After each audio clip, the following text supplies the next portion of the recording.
Hoje a gente vai conversar um pouquinho sobre endometriose profunda, esse fantasma que assola muitas das portadoras de endometriose. Por acaso você já abriu o laudo de uma ressonância magnética ou de um ultrassom com preparo intestinal e viu ali o diagnóstico, endometriose profunda, e consequentemente ficou desesperada? Calma, a gente vai conversar um pouquinho sobre isso. Endometriose profunda é um balaio de gato, tem muita coisa com esse nome, que é um nome, não é errado, mas ele tem que ser melhor classificado. Porque, como eu falo com os pacientes, tem endometriose profundinha, profunda e profundona. Então calma, vamos conversar um pouquinho sobre isso. A palavra endometriose profunda surgiu lá atrás, há décadas atrás, e ela foi definida por um médico inglês como sendo a doença que penetra mais de 5 milímetros para dentro do peritônio. Se ela é definida como sendo uma doença que penetra mais de 5 milímetros, ela tem que ser feita por um estudo anatomopatológico, ou seja, faz-se uma biópsia, pega o material, se avalia em laboratório e se chega à conclusão que é endometriose e que ela tem uma profundidade maior do que 5 milímetros. Obviamente isso não existe mais. Endometriose profunda, ela é geralmente utilizada para definir a endometriose que o radiologista vê no exame. Então, qualquer endometriose visível no exame de ressonância ou ultrassom com preparo intestinal acaba sendo definida como profunda. Geralmente, as visíveis no exame têm mais de 5 milímetros, mas isso não é o importante. O importante é saber onde está essa lesão de endometriose, saber quantas lesões de endometriose tem, a dimensão da lesão de endometriose. Tudo isso é o mais importante para classificar e poder falar com a paciente. Você tem uma endometriose profundinha, você tem uma endometriose profunda ou você tem uma endometriose profundona.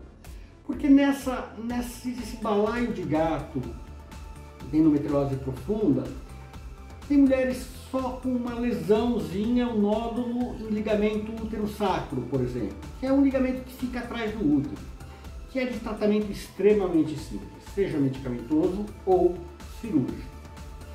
E também, para vocês verem a diferença, essa que tem um nódulo no ligamento útero-sacro, classificado como endometriose profunda, parece que é igual àquela que tem a profundona, ou seja, tem no intestino, ou na bexiga, ou no ovário, ou que acomete nervos. Então, essas coisas obviamente não são iguais, mas são definidas de forma semelhante, como endometriose profunda. Bom, então o principal é quando você recebe esse diagnóstico, não se apavore, fique desesperado, porque geralmente nem todas vão, eu também vou, quando alguma coisa que eu não sei direito o que é, na internet. E as descrições de endometriose profunda na internet são das profundonas. Aquela paciente que perdeu o ovário, ou que tirou o útero, ou que perdeu um pedaço do intestino. Nem sempre isso vai acontecer. Você pode ter uma profundinha, mas vai achar que é igual a que está na internet.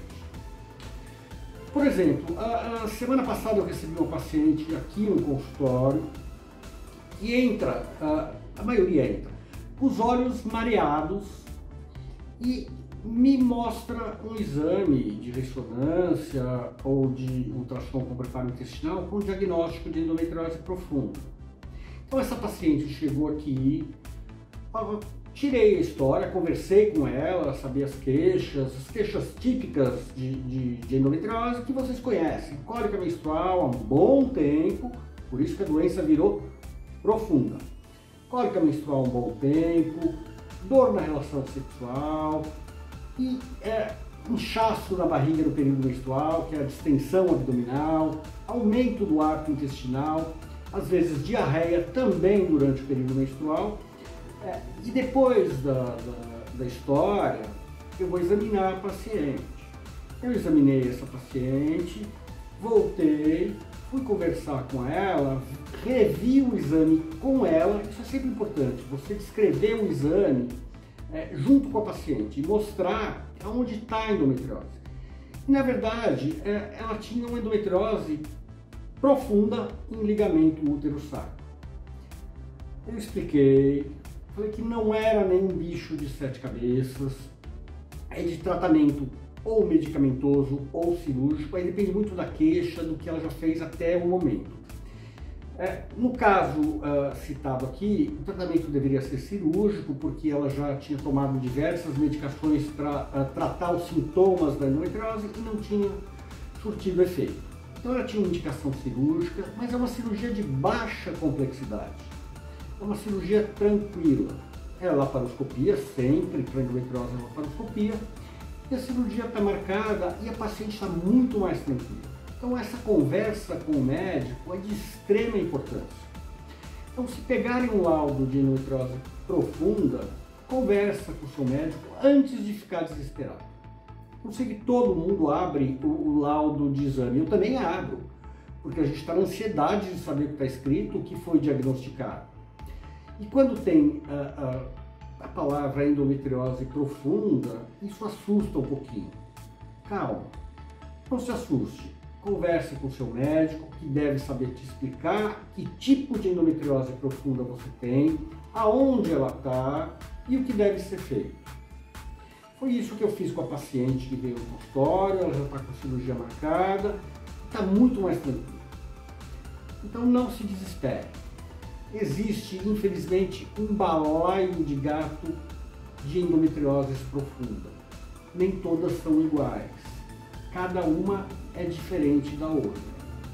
Para saber qual é a sua endometriose profunda, converse com o médico que vai te explicar, vai ver o exame junto com você e saber a melhor conduta. Nem sempre, essa é uma pergunta muito frequente, nem sempre que vem endometriose profunda, o caso obrigatoriamente é cirúrgico.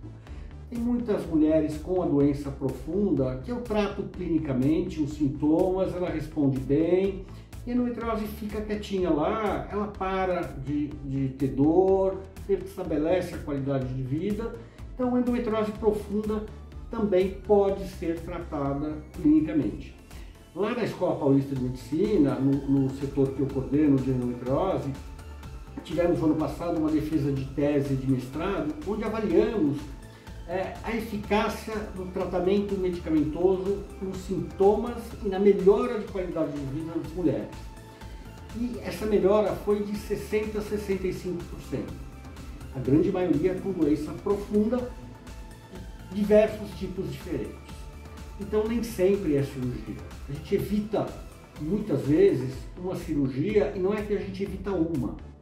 O fato dessa paciente ter doença profunda e ser tratada com medicamento, talvez não contraindique uma cirurgia, mas adia essa cirurgia. Não é aquela paciente que vai ser operada uma vez, depois operar outra e assim por diante. Então a intenção é estabilizar a doença, ela para de crescer e os sintomas desaparecem, a qualidade de vida é restabelecida. E na endometriose profunda pode ser feito isso. A grande maioria, eventualmente, já fez vários tratamentos anteriores, aí não cabe outra solução a não ser o cirúrgico. Mas, deixando um recado final, endometriose profunda, calma, muita calma. Pense um pouquinho, respire, marque uma consulta com o seu médico, ele vai saber te contar qual o tipo de endometriose profunda que você tem, aonde ela está, o que vai ser feito, o que deve ser feito, se for cirúrgico, como vai ser a cirurgia e assim por diante. Então, muita calma. Até o próximo vídeo, até breve.